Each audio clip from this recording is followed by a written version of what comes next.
A single gunshot echoed through the aspen grove, startling Zara Locke from her careful study of wildflowers, her botanical sketchbook tumbling into the dirt at her feet.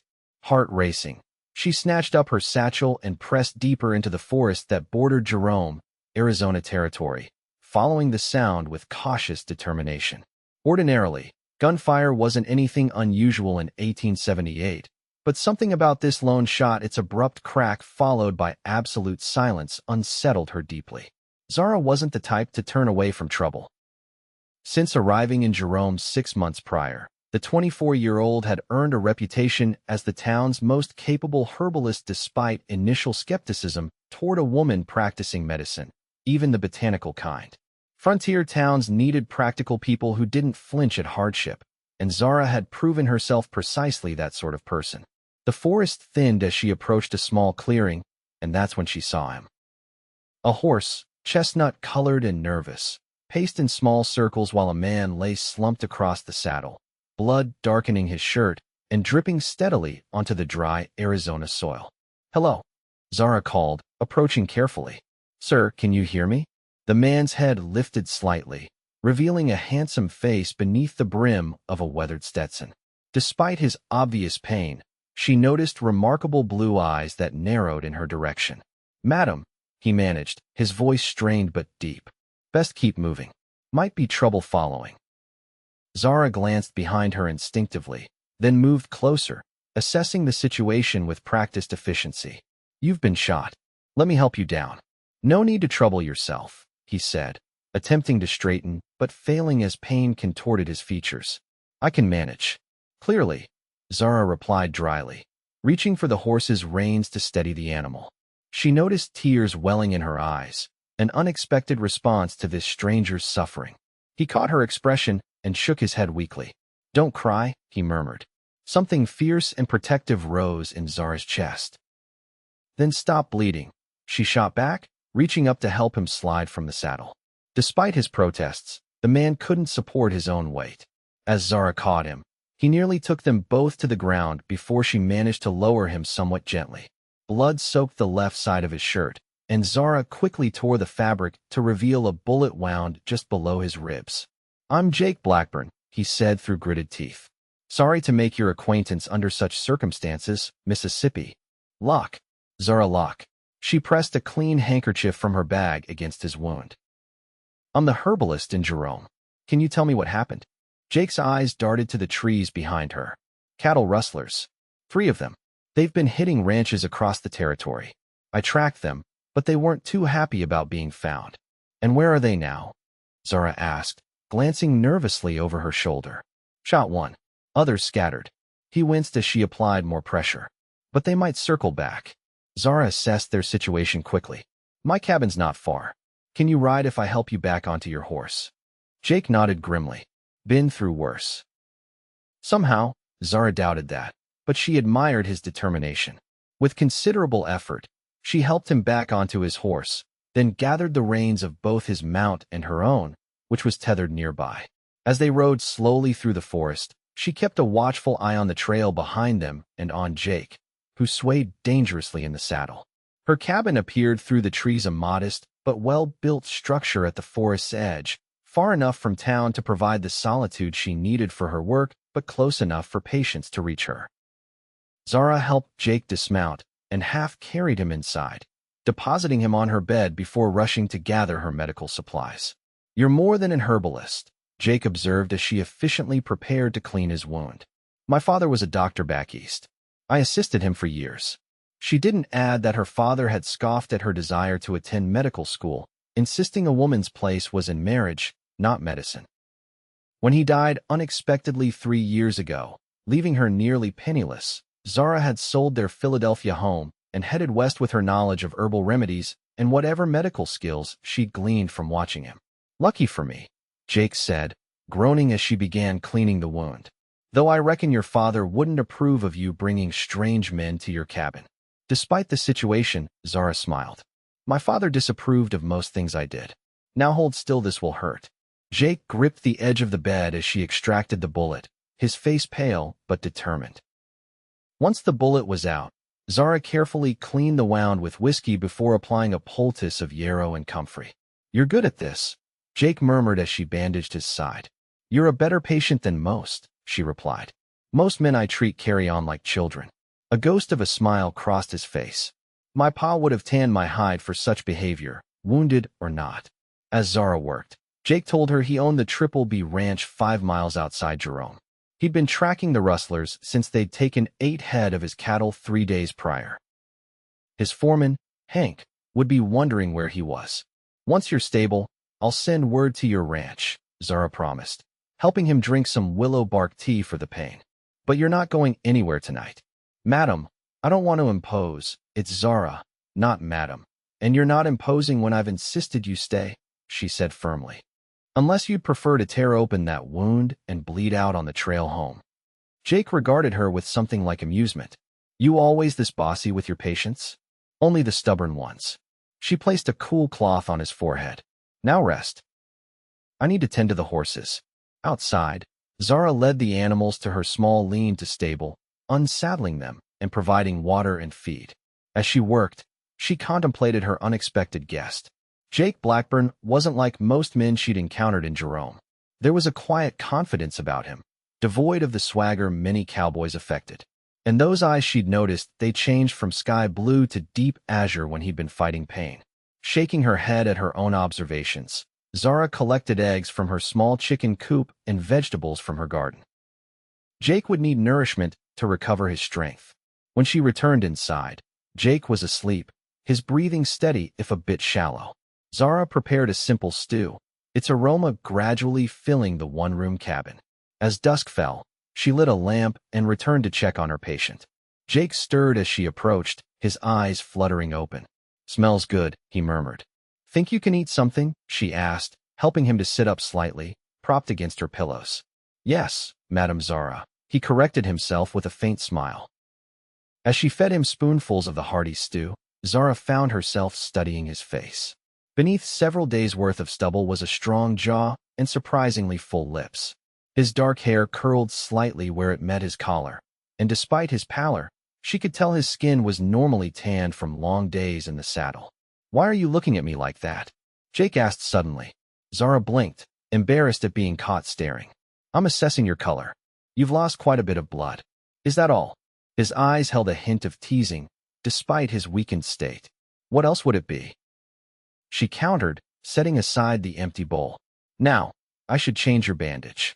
As she worked, Jake studied her in turn. "What brought you to Jerome?" "It's not exactly a place most Eastern ladies would choose." Zara carefully applied fresh yarrow poultice. "Freedom. Independence. The chance to practice medicine without being constantly reminded it's unsuitable for a woman. And has Jerome provided that?" "Mostly," she said with a small shrug. "People were skeptical at first, but fevers and injuries don't care much about propriety. Eventually, results speak for themselves." "I can believe that," Jake said, watching her skilled hands work. "Though I imagine you've had to prove yourself 10 times over." "At least," Zara agreed. "What about you? Were you born here?" Jake shook his head. "Texas originally. Came to Arizona after the war. Worked cattle drives until I saved enough to buy my own spread 5 years ago." "The Triple B," Zara said, remembering. "What does it stand for?" "Blackburn Brothers. Was supposed to be a partnership with my younger brother Ben." A shadow crossed Jake's face. "He took sick with pneumonia our second winter here. Couldn't save him." "I'm sorry," Zara said softly, recognizing the familiar weight of loss in his voice. "Been running it alone since," Jake continued after a moment. "Got good men working for me now, though none would call me an easy boss." "I'm shocked," Zara said dryly, a smile playing at her lips. Jake chuckled, then winced at the movement. "You're not exactly what I expected from a healer either." "And what did you expect? Someone older? Less?" He trailed off, looking slightly embarrassed.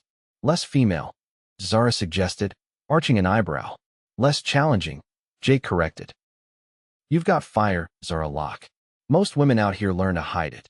"I tried hiding who I was back east," she said, finishing with the bandage.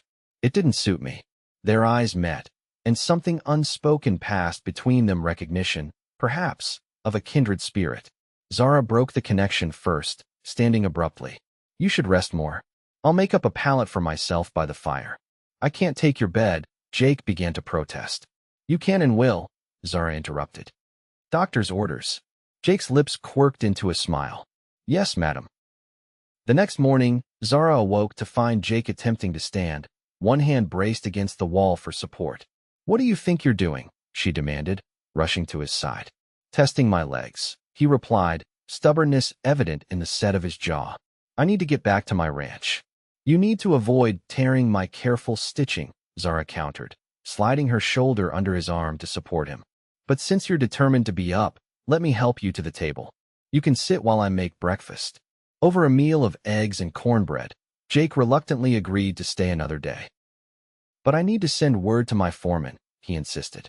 And the sheriff should know about those rustlers. I'll ride into town, Zara offered. I need to check on a patient anyway, and I can deliver your messages. Jake looked uneasy. Those men might still be out there. It's broad daylight, and the trail to town is well-traveled, Zara reasoned. Besides, I've been riding these hills alone for months. That doesn't reassure me, Jake muttered, but he finally nodded. If you insist on going, take my revolver. He gestured to the holster hanging with his gun belt near the door. I have my own, Zara replied, surprising him by lifting her skirt slightly to reveal a small derringer strap to her ankle. A woman living alone learns to be practical. Jake's eyes widened. Then he laughed, a rich sound that filled the small cabin. I underestimated you, Zara Locke. Most people do, she said with a small smile. It's an advantage, most times. After breakfast, Zara saddled her mare and rode the familiar trail to Jerome. The mining town was bustling with its usual morning activity, miners headed to their shifts, merchants opening their shops, and the saloon already doing business despite the early hour. Zara's first stop was the telegraph office, where she sent a message to the Triple B Ranch informing them of Jake's condition and whereabouts. Next, she visited Sheriff Miller, relaying Jake's encounter with the cattle rustlers. Blackburn's lucky to be alive, Miller commented, stroking his gray mustache thoughtfully. Those fellas have shot 2 men dead over in Prescott County. I'll get a posse together, see if we can track them before they hit another ranch. Thank you, Sheriff. Zara hesitated, then added, Jake will be staying at my cabin until he's well enough to travel. Miller's bushy eyebrows rose slightly. That's so? Well, Miss Locke, you're a grown woman, but people talk. People always talk, Zara replied evenly. I'm his doctor, nothing more. The sheriff looked unconvinced but nodded. I'll send word if we catch those rustlers. Zara's final stop was the home of Martha Jensen, who had recently given birth to her 4th child and was struggling with milk fever. After examining mother and infant and leaving a fresh tincture of herbs, Zara prepared to return to her cabin. As she mounted her horse, a tall man with a thick mustache approached her. Miss Locke? I'm Hank Peterson, foreman at Triple B. Got your wire about the boss. Mr. Blackburn is recovering well, Zara assured him. The bullet missed any vital organs, but he needs rest to regain his strength. Hank nodded, looking relieved. That's good news. Boss is too stubborn for his own good sometimes. I brought some clean clothes and personal items for him. He handed her a small leather satchel. I'm heading back now if you'd like to accompany me, Zara offered. What if I could, madam? But I need to help organize this posse. Sheriff says they're gathering at noon. Hank touched the brim of his hat respectfully. You tell the boss we're handling things at the ranch. And thank you for taking care of him. With the satchel secured to her saddle, Zara rode back through town, aware of curious glances and whispered conversations that halted as she passed. By nightfall, everyone in Jerome would know Jake Blackburn was staying at her cabin. She sighed, knowing her reputation hard-won and precious might suffer, but she couldn't bring herself to regret helping Jake. When she returned to the cabin, Zara found Jake seated at her small table, a book open before him. Hope you don't mind, he said, indicating the volume of Walt Whitman's poetry. Found it on your shelf. Not at all. Zara placed the satchel on the table. Your foreman sent this. He seemed relieved to hear you're recovering. Jake looked through the bag, nodding with satisfaction. Hank's a good man. What did the sheriff say?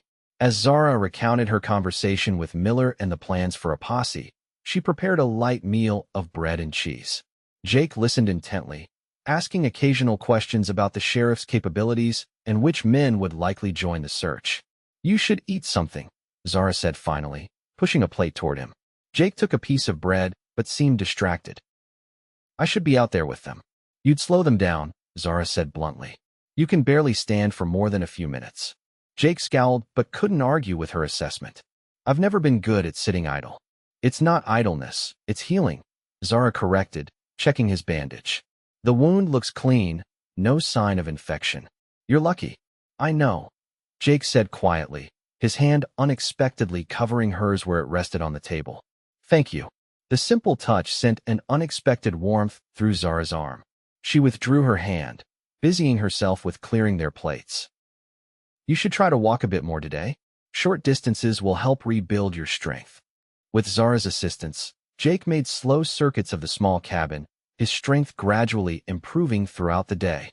By evening, he could move with less pain, though he still tired quickly. As darkness fell, they sat before the hearth, the crackling fire casting dancing shadows across the wooden walls. Jake had insisted Zara take her bed back, and she'd finally agreed, though only after determining his wound was healing well enough for him to sleep on the pallet by the fire. Tell me about Philadelphia, Jake said as they sipped cups of coffee. Do you miss city life? Zara considered the question. I miss certain things. Libraries, museums, concert halls, but the constraints of society there. She shook her head. Women are ornaments, not people. At least here, I'm judged by my usefulness rather than my adherence to social rules. Your father taught you medicine, but didn't support your practicing it. He taught me because it was convenient to have an assistant, Zara explained. But a proper Philadelphia lady wasn't supposed to have ambitions beyond a good marriage.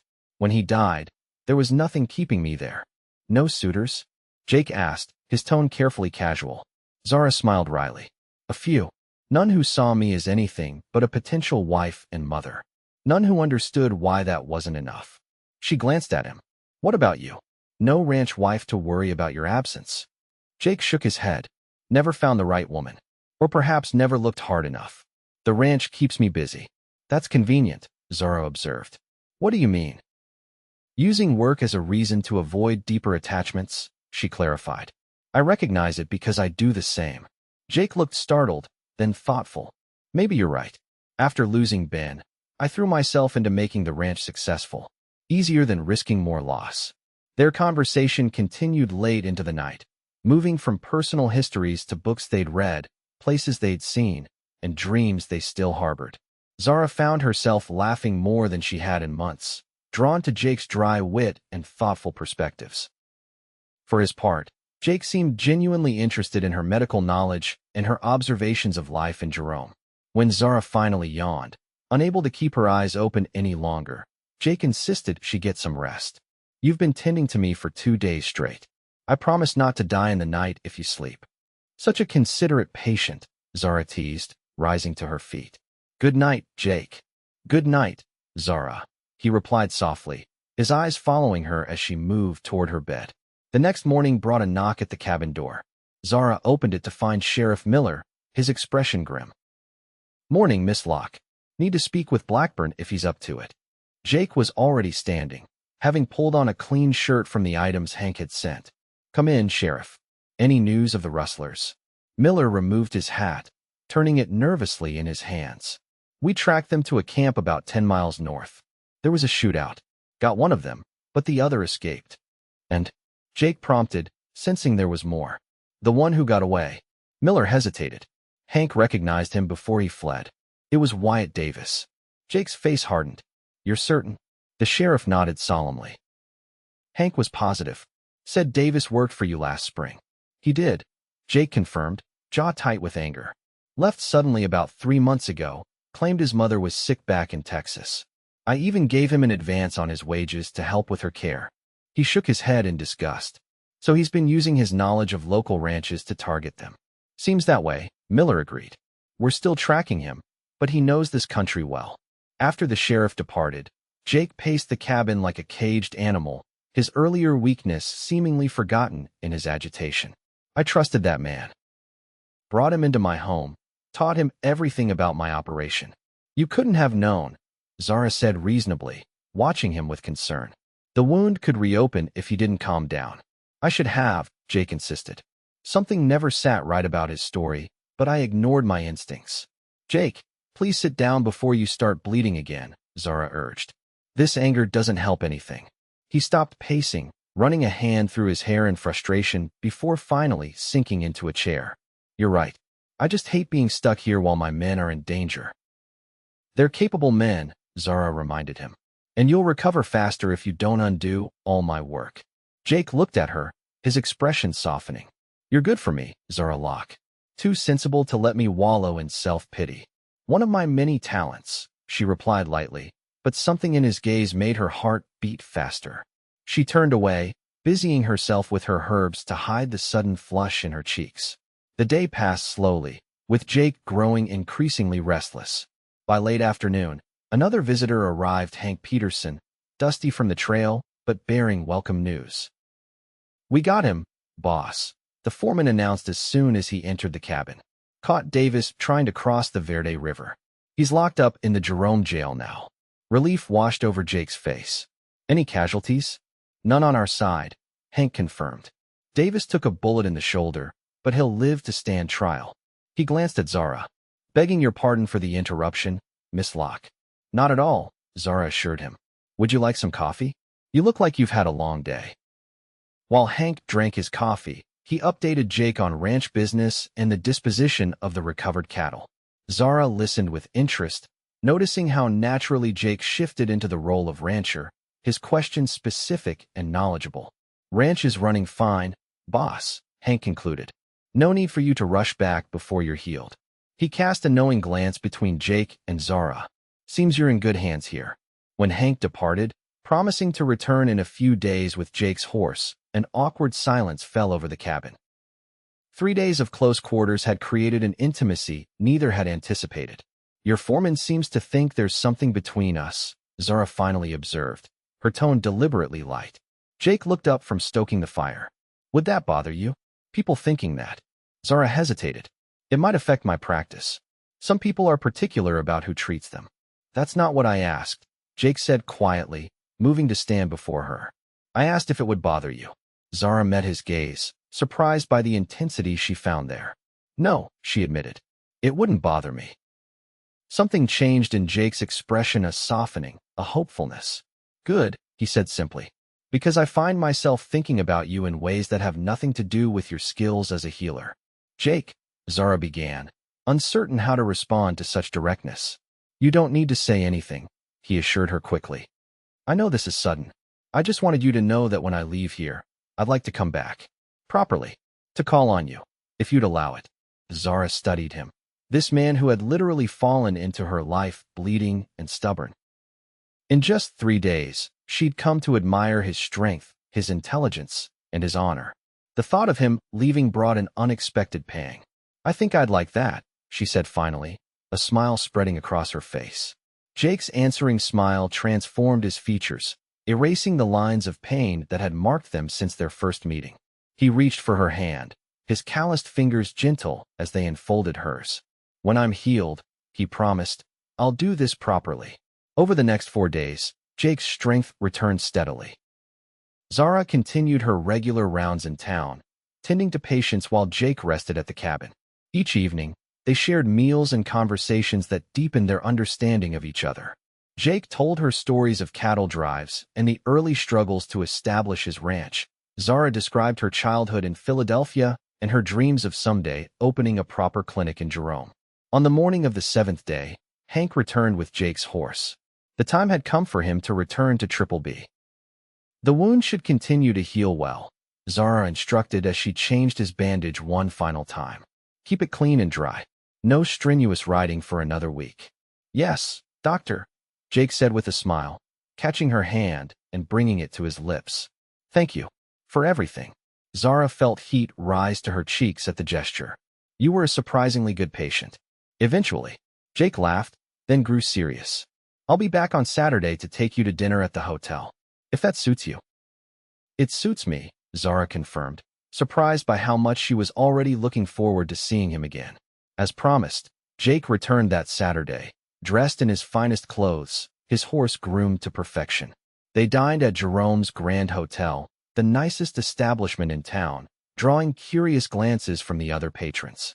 Jake seemed oblivious to the attention, his focus entirely on Zara as they talked and laughed through their meal. After dinner, they walked slowly back toward Zara's cabin, the desert night cool around them. "People are talking," Zara observed, nodding toward a group of women who quickly looked away as they passed. "Let them," Jake said simply. "Unless it bothers you." Zara considered this. "I thought it would. I've worked so hard to be respected for my skills, not judged for being a woman alone." She looked up at him. "But I find I don't care as much as I expected to."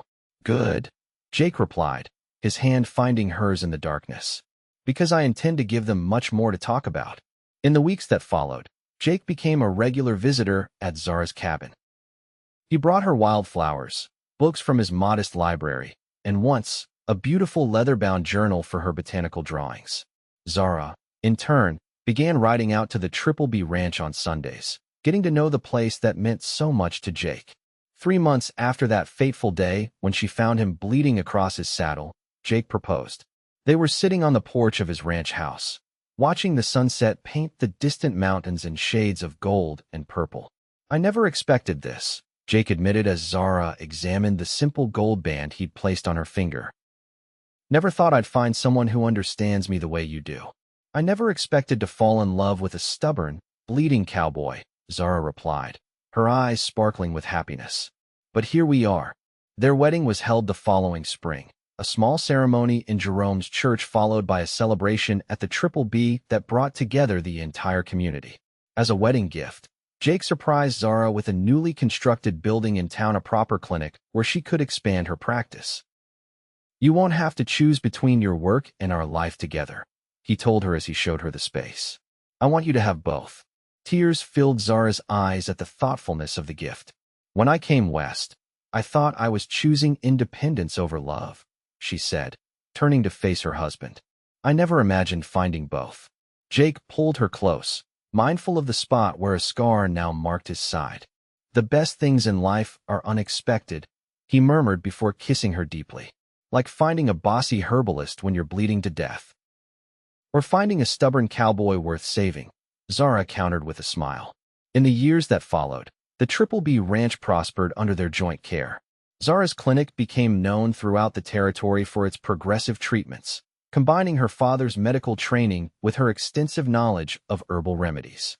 She trained several young women as assistants, creating opportunities that hadn't existed before her arrival in Jerome. Their first child, a son they named Benjamin after Jake's brother, arrived a year after their wedding. A daughter, Elizabeth, followed 2 years later. The children grew up between the ranch and the clinic, learning both their father's love of the land and their mother's dedication to healing. On their 5th wedding anniversary, Jake and Zara stood on the porch of their ranch house, watching the same sunset that had witnessed their engagement. "Do you ever regret it?" Jake asked suddenly, his arm around her waist. "Coming west? Taking a chance on a half-dead cowboy?" Zara looked up at him, at the laugh lines that now framed those remarkable blue eyes, at the silver just beginning to thread through his dark hair at the temples. She thought of their children sleeping inside, of the home and practice they'd built together, of the nights and days of partnership and passion they'd shared. "Never," she said with absolute certainty. "That day in the forest. Finding you. It was the beginning of everything that matters." Jake kissed her then, as the last rays of sun gilded the Arizona landscape around them. "From that first desperate meeting, don't cry," he'd said. "Then stop bleeding," she demanded to this moment of quiet joy. They had built something neither had expected to find in the rugged Arizona territory, a love as vast and enduring as the western sky above them.